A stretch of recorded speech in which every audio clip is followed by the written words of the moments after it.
I would like to call the October 26, 2023 special board meeting to order. It is 8:30 a.m. Oh, 8 o'clock a.m. Close. There is a quorum present. Notice of this meeting has been posted for the time and manner required by law. Mr. Jones, would you please call the roll? Yes, sir. Mr. Cliff Williams. Present. Scott Carson. Present. Mr. Kyle Hagemeyer. Present. Ms. Paulette Traylor. Present. Ms. Nikita Lagway. Present. Missing members is Charles Perry. My name is Chad Jones. Thank you. Perfect. The board will now hear comments from the audience during the public comment portion of the meeting, and only if the item is on the special board meeting agenda. Please respect the privacy of others and refrain from identifying students, employees, and other community members by name. I will determine whether a speaker has attempted to solve a matter administratively through resolution channels established by policy. If not, the speaker will be referred to the appropriate policy to seek resolution. Disruption of this meeting will not be tolerated at any time. Per board policy, the board does not respond during public comments. We have one person signed up for public comments, Ms. Diane Hibner. Still limited to 3 minutes.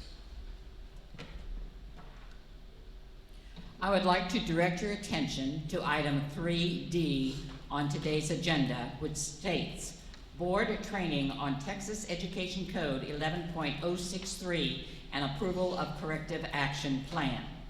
Please note that this code states that a trustee of an independent school district may not accept employment with that school district until the first anniversary of the date the trustee's membership on the board ends.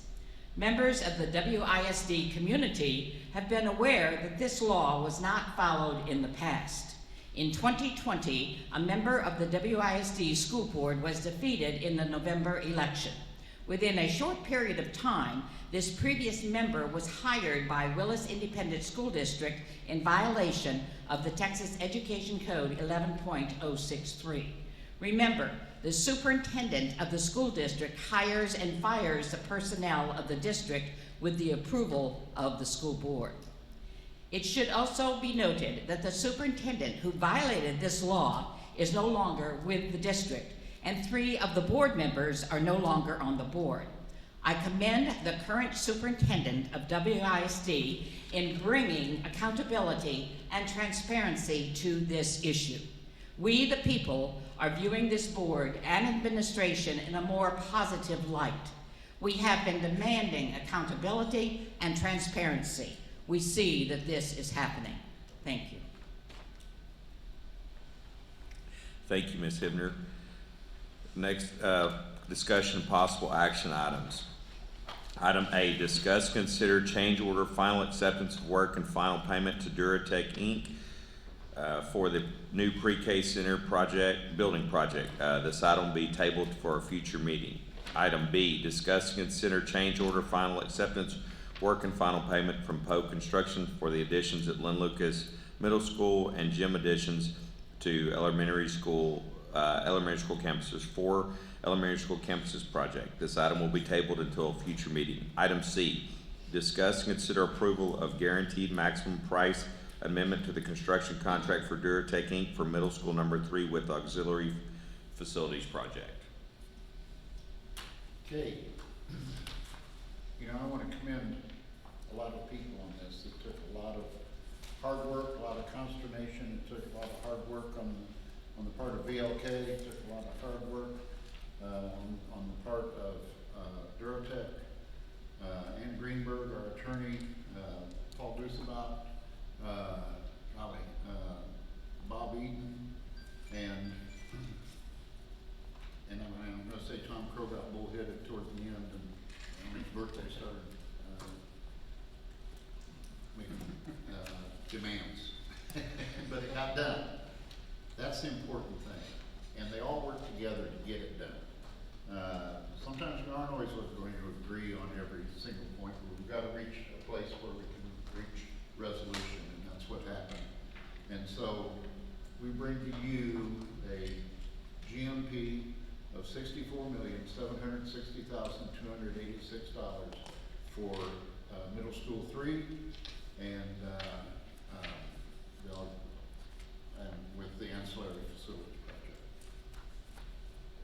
project. Ms. Jones.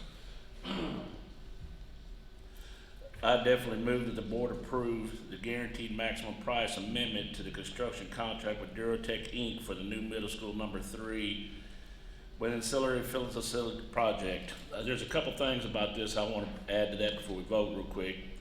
I got to be a little bit involved in this. There's several schools around us that if y'all pay attention, I really want to commend the great job everyone did on this, because there's schools that got built, neighboring districts, same size, same maximum capacity, and we're $20 million, roughly, less than those projects. Everyone did a great job on that, and if anybody has any questions, I'm here to answer them, but I want to say y'all did a great job. So let's roll with it. We have a motion by Mr. Jones, a second by Mr. Carson. Is there any further discussion? All those in favor? Motion carries 6-0. Item D, board training on Texas Education Code 11.063 and approval of corrective action plan. As you know, Texas Education Code 11.063 states the trustee of an independent school district may not accept employment with that school district until the first anniversary of the date the trustee's membership on the board ends. We received a complaint. TEA requires us to do training on this and to put a corrective action plan in place. The training is, we can't hire a board member until after the first anniversary date because it's a one sentence, 11.063. What is our action plan to prevent this in the future? Of course, you're receiving training today. You'll have to sign the sheet that you received this training. All the staff with hiring authority received training on October 19th, 2023 with the same issue. And then Mr. Whitman is adding a statement to our hiring paperwork whereby the person making the recommendation must indicate whether the candidate has ever served on the school board, and if so, when was his or her last day to serve on that school board. We're also adding a question on our application that when someone applies, they would have to reveal to us if they had ever served on the school board and when was the last date that they served on that school board. And so that is our corrective action plan. Okay. Mr. Carson.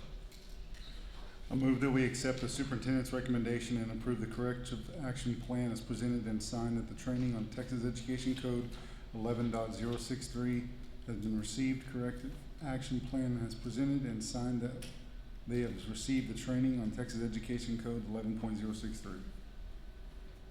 We have a motion by Mr. Carson, a second by Mr. Williams. Is there any further discussion? All those in favor? Motion carries 6-0. Do we have it, Mr. Williams? Make a motion, we adjourn. I have a motion by Mr. Williams, a second by Ms. Traylor. Any further discussion? This meeting is adjourned.